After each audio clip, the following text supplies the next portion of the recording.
AskReddit. Redditors who have worked around death burial, what's your best ghost story? Number 1. I was working in ICU a few decades ago, and before that I worked in hospice, so patients passing away wasn't a big surprise. Anyways, we had a fair share of gruesome cases. A couple even involved children. Some of these young people died way too young because they're of accidents that came from attempted suicide or to severe car crash victims. The hospital had been in service for nearly 70 years, and there had been reported paranormal activity from when the building first opened. This has ranged from objects moving, object displacement, and lights malfunctioning. However, on the darker side, there's been cases of people seeing shadow figures and even ghost patients, especially children. Probably the worst I've heard is staff seeing a demon in dark hallways and crawling on the ceiling. I would say at least 10,000 people have passed away here, so at night time it can get extremely unsettling knowing that most activity is reported at night. On to the point. I was working overtime and into the night. It was around 4 a.m. if I remember correctly. My co-worker at the time was in a different sector at the time when all of a sudden I heard an ear-piercing shriek. So I immediately ran to the sector he was in and saw him on the floor looking terrified. I asked him what the hell happened, and he says he saw a patient walk from room 57 to room 58. I told him that it was probably just a patient that got up to use the bathroom. He said that there was only one patient in the sector and he had to use a urinal bottle for bathroom activities. I asked him if there were any other staff with him, and he said yes, Jared is with me, but he's behind me. I said, then who was it then? All he did was shrug.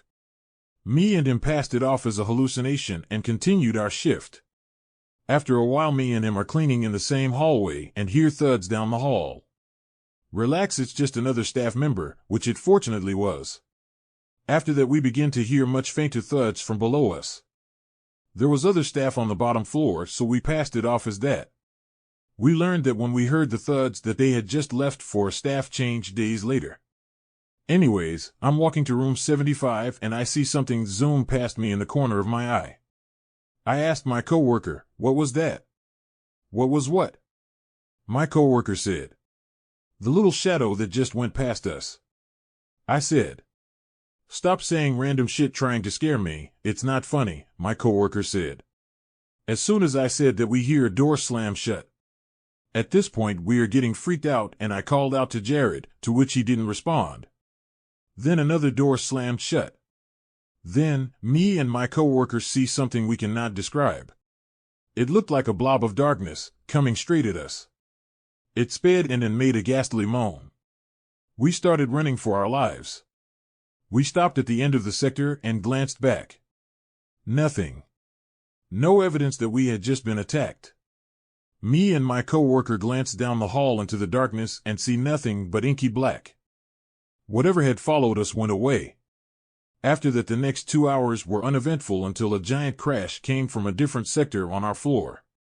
All the staff rushes up to the source of the noise and sees a large piece of equipment had crashed on the floor. Check the patient in room 57. I say. The person who checked the patient comes back, says the patient was startled, but not scared. The rest of the night consisted of everybody seeing shit in the corner of our eye, but nothing else big happened. Probably the scariest experience of my life. After that night I had no more night shifts on hospice. Eventually I transferred to ICU and only worked into 2 a.m. TLDR. I was working in hospice and I had to work an entire night shift and experienced unexplainable events, sounds, and object movement. Extremely freaky. Number 2. My grandmother passed away a few months ago.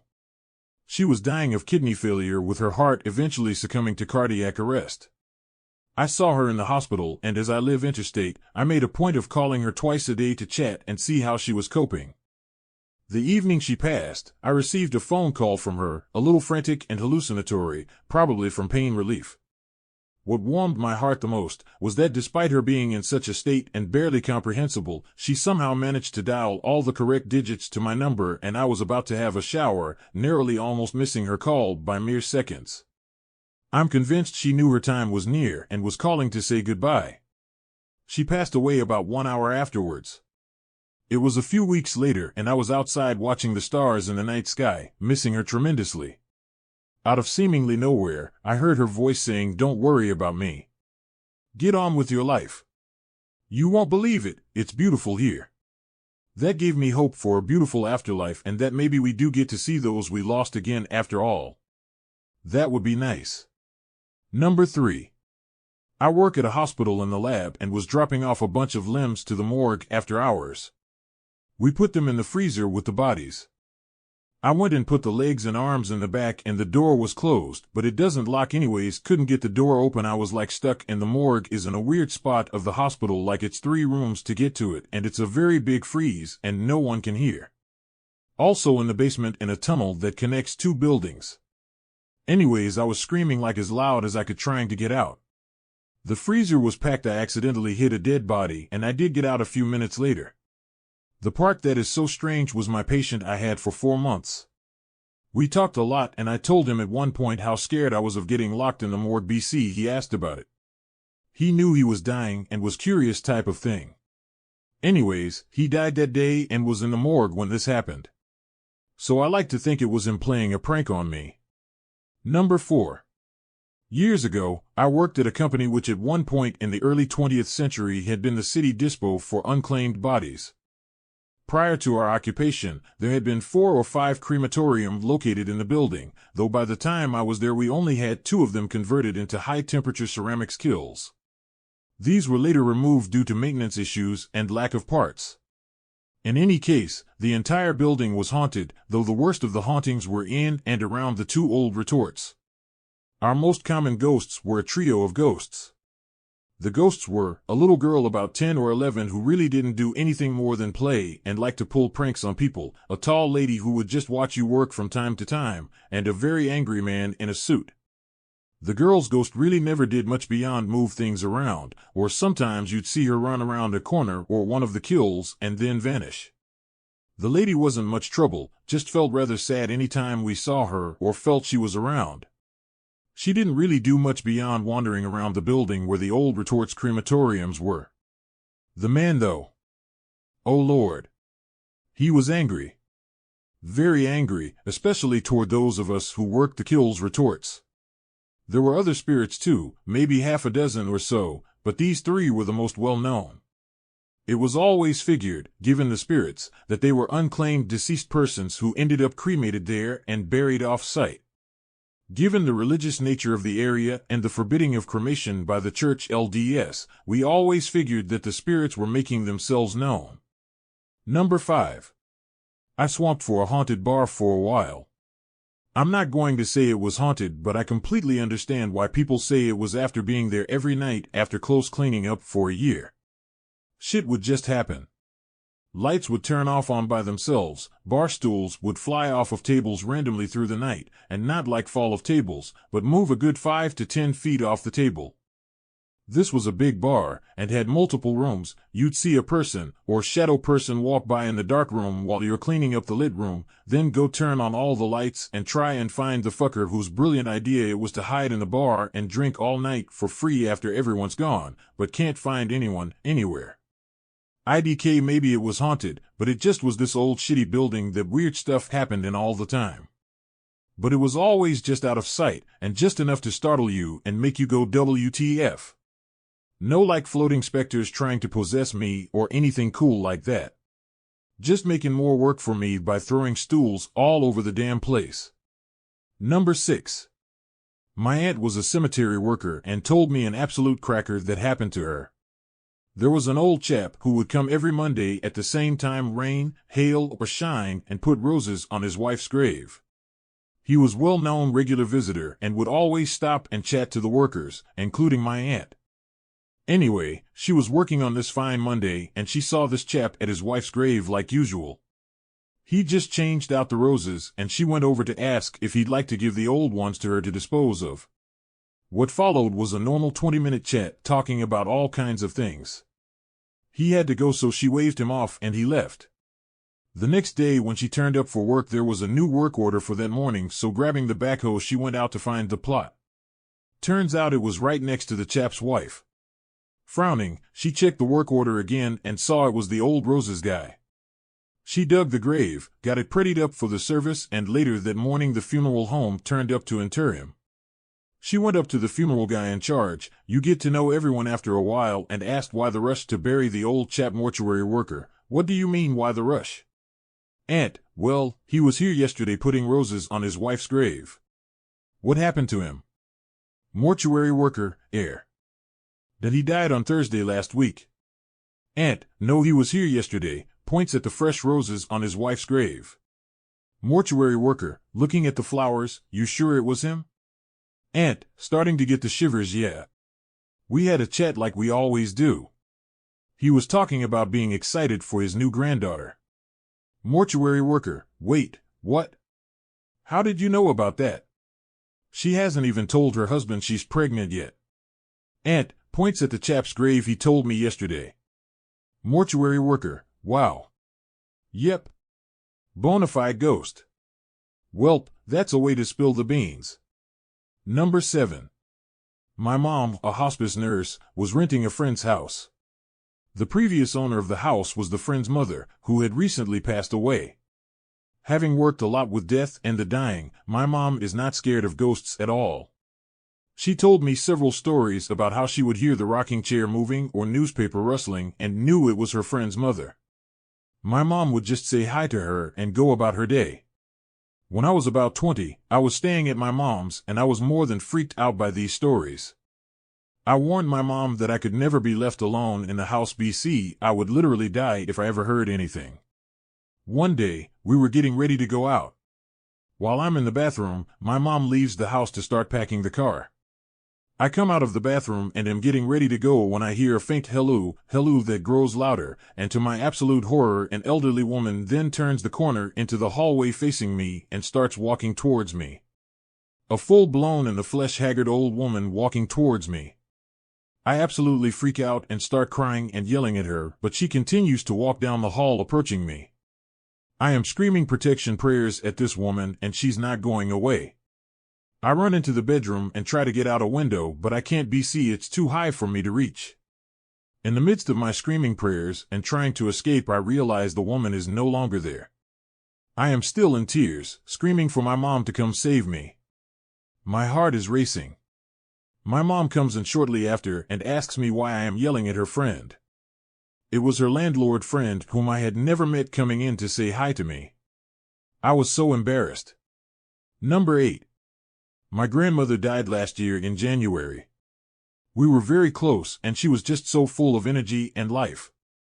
Her death was honestly sudden and unexpected. 3 days after she had passed, I had a very vivid dream of all of us at her house seemingly getting ready for something. I kept seeing her walking around outside with a bucket of water or bird seed. She took care of her flowers and the birds. She loved her flowers. In the dream, no one else seemed to see her. She watched over my mother as she made a new pond in the front yard. My grandmother used to have a little fish pond that us kids loved to play around and feed the fish. Finally, towards the end of the dream, my grandmother came inside the house and stood next to me smiling and saying something to me. I couldn't understand what she was saying, and I literally felt her hand take mine in her own as she pointed up to the sky through the window. I believe she was trying to tell me everything was going to be okay and that she was going to heaven now. I woke up crying. I knew she had visited me before she did go on to heaven. I've never had a dream feel so incredibly real like that before. If nothing else, it helped me get through that very rough time. I still struggle from time to time, but I definitely really needed that dream at that time. Number 9. I do not work around death or burial. Until I was in my 30s, every place we lived in had some sort of shit going on that usually only I perceived. Only a couple of times did someone else witness it with me, and it was a relief, because at some point I really thought I might be going insane because I couldn't rationalize it. One thing that happened to a group, though, as a kid, my mom would send us off to camp. I was probably about 10 one year when we went to a camp in the woods where all the dogs wore the same collar. They did this so the dogs wouldn't get confused with neighboring dogs, I guess. Many of us saw a husky on a regular basis. It was often lying on a plain dirt patch near the main camp. One night, I had to go to the bathroom. We were required to go to the bathroom in groups of 3 or more at night because they were in a separate building. We walk out there in a group of 5. On the way back, we heard some noise and saw the husky coming from the woods. He was acting agitated and backing slowly toward us, as if putting his body between us and something. This huge bear just comes out of the freaking woods, mad as all fucking hell, and at us on its hind legs. We ran, screaming, back to camp and could hear the husky barking and growling. We immediately woke the 2 counselors in our building and told us one of the dogs was protecting us from a bear and was going to get killed. The counselors told us to stay put and ran off into the night. But they returned quite shortly after and said there was nothing there. Nothing. We were urged to go back to bed. The counselors seemed annoyed as hell, but we were more afraid that the dog was severely injured or died, saving us. The next morning, the counselors made us go to exactly where it happened. Despite there being no signs of anything, from a paw print to a broken branch, we stood by our story. So they made us talk to a more senior counselor or whatever. The first thing we said was that the husky tried to save us. The guy kind of scoffed and said that they didn't have a husky as one of the camp dogs. We all protested and said that it absolutely was, and that it had a camp collar, and we'd see it, lying on that spot, many times. All the color left his face. He told us that the camp used to have a husky, but it died, fighting off a bear that tried to attack 2 campers. The bear was badly wounded by the dog, but was killed by someone who worked for the park. And the spot the dog was always on was literally its grave. Sure enough, as we watched, he dusted off the top layer of dirt to a plain little memorial plaque to the dog who saved 2 campers' lives. In this case, not only had most campers seen the dog, but I had 4 eyewitnesses who saw the same thing. Number 10. Just the one death, but it was my mom. She died of a rapid form of ALS. We had 9 months with her after diagnosis. I spent basically the entire time with her and was with her to the end. This was during the early pandemic, so she hospiced and passed away at home. Like other Redditors have mentioned, she mentioned seeing people around her. Not just one, but many shadowy shapes walking around. I want to say this was oxygen deprivation or caused by medication, but she was on supplemental O2 and wasn't able to take in or stomach much medication at all, so she was pretty much lucid aside from the anxiety. When she sat in the living room, the lights would sometimes flicker, and she told us matter-of-factly that it was them. She very much wanted her mom there with her as her health diminished.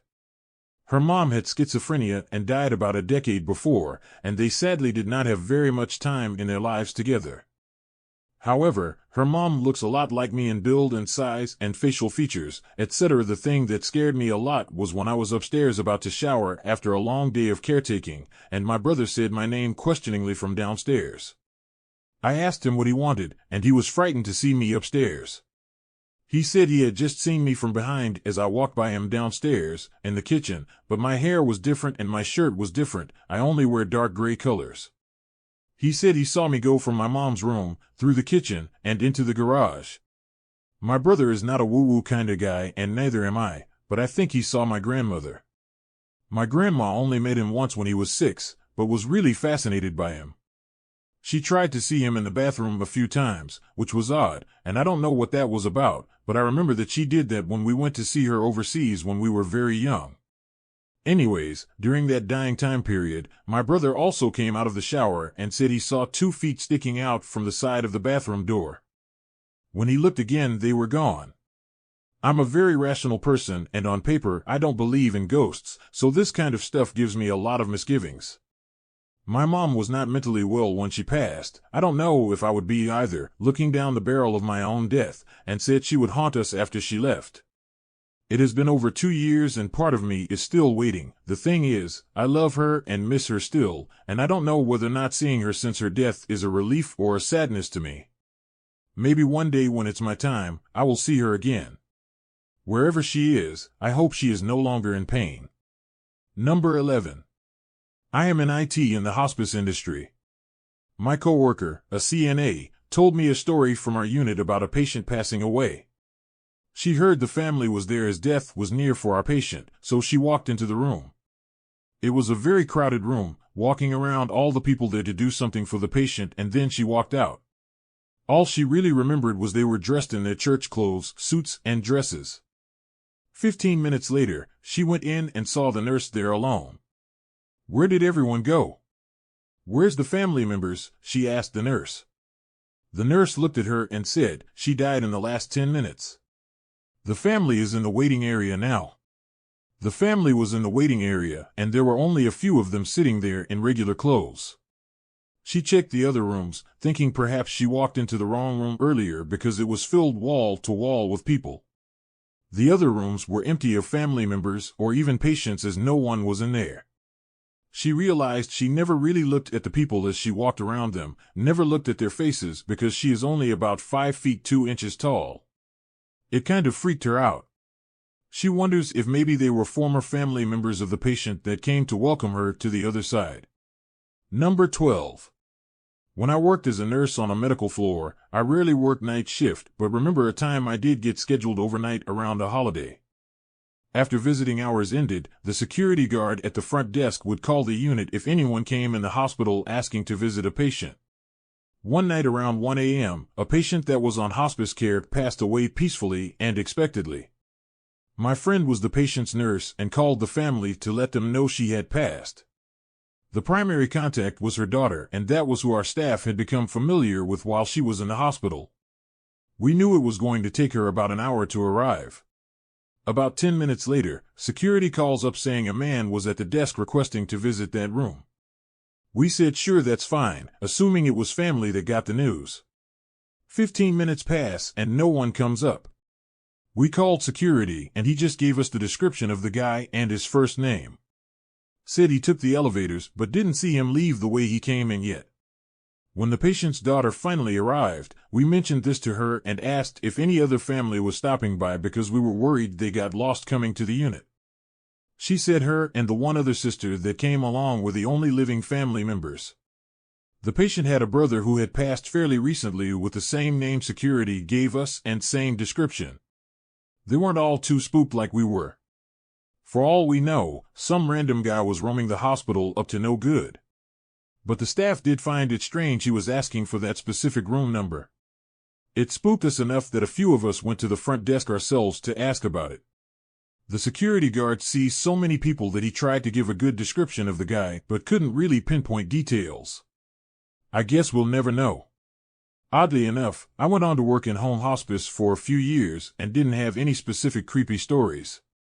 With that said, I am not super spiritual, but every deceased person, without a doubt, had their own energy and aura around them.